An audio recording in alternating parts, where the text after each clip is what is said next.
আইপিএলে royal Challengers বেঙ্গালুরুকে বিক্রি করে দেওয়ার জোর দাবি উঠেছে। এই দাবি করেছেন খোদ সাবেক খেলা জগতের মানুষেরাই। বিরাট কোহলির মতো বাঘা খেলোয়াড় শুরু থেকেই যে দলে খেলছেন, এই দলের কেন এই ভরাডুবি, তাদের বিপক্ষে এমন দাবি বা কেন উঠেছে, চলুন এবার তা জেনে নেওয়া যাক। ইন্ডিয়ান প্রিমিয়ার লিগ বা আইপিএল এর শুরু হয় 2008 সালে। সেই থেকে আরসিবির হয়ে খেলেন বিরাট কোহলি। কিন্তু এই লম্বা সময়েও ব্যর্থতার বৃত্ত ভাঙতে পারেনি দলটি। এবারের মৌসুমে আরও বাজেভাবে শুরু করেছে ফ্র্যাঞ্চাইজিটি। 7 ম্যাচ খেলে 6টি হেরেছেন বিরাট কোহলি ও ফাফ ডু প্লেসিরা। টানা 5 হারের পর আরসিবিকে নিয়ে বিরক্তি প্রকাশ করেছেন ভারতের সাবেক টেনিস তারকা মহেশ ভূপতি। দেশটির ক্রিকেট বোর্ডের কাছে অনুরোধ করেছেন ফ্র্যাঞ্চাইজিটি যেন বিক্রি করে দেওয়া হয়।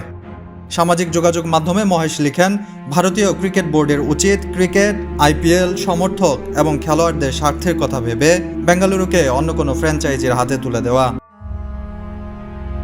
এমন কোনো মালিক যারা একটা স্পোর্টস ফ্র্যাঞ্চাইজি গড়ে তুলবে, যেমন অন্য দলগুলো করেছে।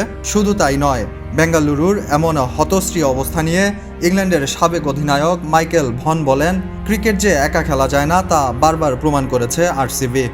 2008 সালে আইপিএলের প্রথম ম্যাচ খেলেছিল আরসিবি। এরপর থেকে তারা প্রতিবার ভালো দল গঠন করে লড়াই করলেও সফলতার মুখ দেখতে পায়নি এখনো।